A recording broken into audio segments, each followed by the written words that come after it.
Agora é a vez do branco chumbo. Já no século IV a.C., os antigos gregos, romanos e egípcios usavam esse pigmento branco espesso para maquiagem, remédios e tinta. Os autores gregos antigos Plínio e Vestruvio até o descreveram em seus escritos. O processo para fazê-lo era bastante simples. Mergulhe o metal de chumbo em vinagre, e em seguida raspe o pó branco que se formou. Muitos fabricantes e artistas desenvolveram o que foi chamado de cólica do pintor, que agora reconhecemos como envenenamento por chumbo. A consistência espessa do branco de chumbo e a velocidade de secagem rápida tornaram-no um favorito dos artistas em toda a Europa. Mas o chumbo pode entrar no corpo se for inalado, ingerido ou absorvido, e pode causar danos a longo prazo ao cérebro e aos rins. Embora estivesse claro que essa tinta era mortal, os artistas não conseguiam encontrar uma boa combinação para seus tons quentes e cremosos, e foi usada até ser formalmente proibida na década de 1970.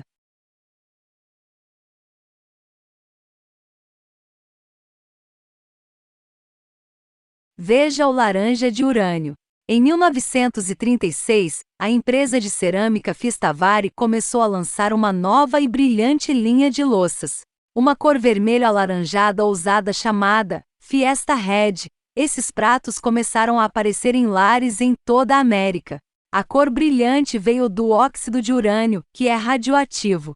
De 1943 a 1959, a produção desses pratos de laranja foi interrompida, pois o urânio foi banido do uso civil para salvá-lo para o esforço de guerra. Quando eles começaram a produção novamente, uma forma diferente de urânio foi usada, chamada urânio empobrecido, que é um pouco menos radioativo que a forma natural.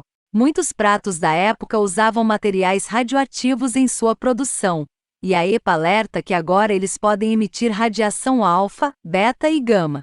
Os pratos vermelhos Fiesta foram produzidos até 1952, quando a linha foi descontinuada. Mas esta linha ainda é muito procurada por colecionadores, embora seja recomendado que você não coma deles, especialmente alimentos ácidos.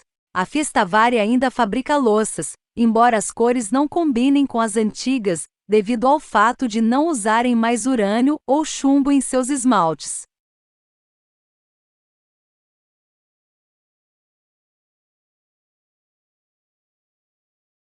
Agora vamos falar do verde rádio. Em 1908, apareceu uma pintura muito original. Era auto-iluminado e brilhava em um verde brilhante no escuro, o que era perfeito para relógios e bússolas que agora podiam ser usados à noite. O rádio apareceu em todo o mercado no final de 1800 até o início de 1900, usado em bebidas, doces, cremes e loções, sabonetes, spas e piscinas. O rádio brilhante e borbulhante se conectou com a ideia de um brilho saudável. Os relógios foram usados pela primeira vez para os militares na Primeira Guerra Mundial, e após a guerra, começaram a se espalhar para os consumidores. Um grupo de jovens mulheres e meninas trabalhava nas fábricas pintando mostradores de relógios, mais tarde conhecidos como Radium Girls. E era considerado um trabalho artístico com acesso a essa substância divertida e recém-descoberta.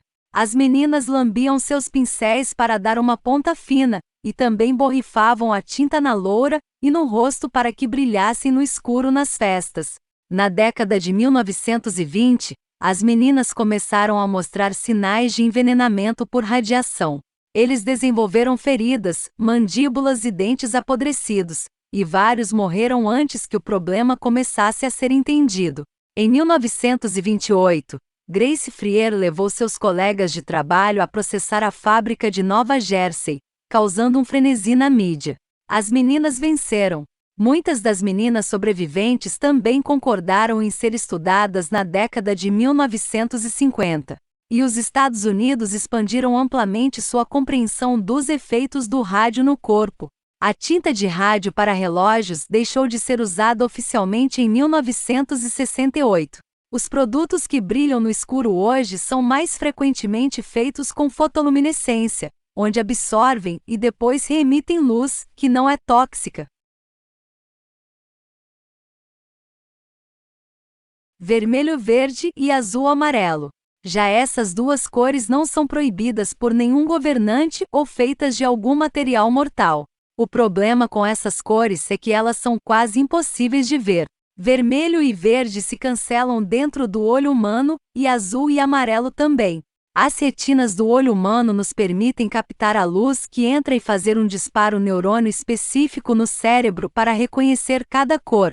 Mas esses pares de cores se inibem no cérebro, de modo que não podem ser vistos simultaneamente. Até 1983, quando os cientistas Hewitt Crane e Thomas Piantanida realizaram um experimento. Aos voluntários foram mostradas listras adjacentes de amarelo, azul ou vermelho, verde.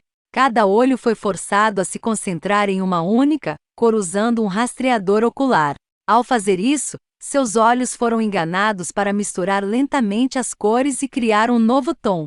Os participantes teriam tido problemas para descrever isso, pois não existiam palavras para essas cores. Quando um estudo repetido foi feito em 2006 pela Universidade de Dartmouth e pelo cientista Po Jang-sie, os voluntários receberam um mapeador de cores para tentar combinar as cores impossíveis que viram, e alguns escolheram uma cor acastanhada chamada lama para o vermelho. Combinação verde.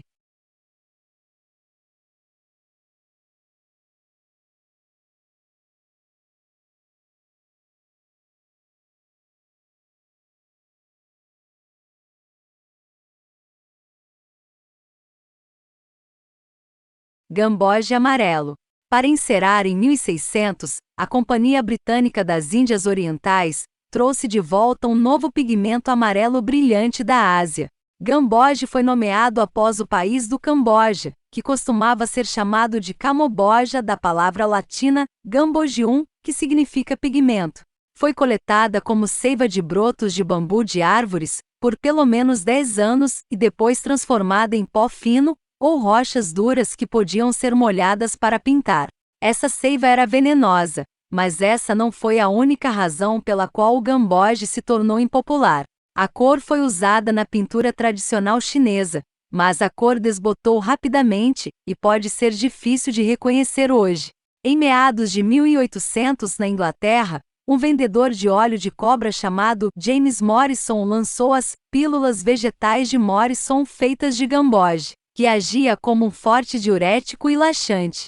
Os médicos rapidamente perceberam que o gamboge irritava a pele e poderia ser mortal como remédio, mesmo em pequenas quantidades. Também na década de 1980, um funcionário da empresa de tintas Winsor e Newton encontrou uma bala em um pedaço de gamboge, e foi rapidamente descoberto que ela havia sido coletada nos campos de extermínio do Khmer Vermelho. Em 2005, a Winsor e Newton parou de usar o gamboge e o substituiu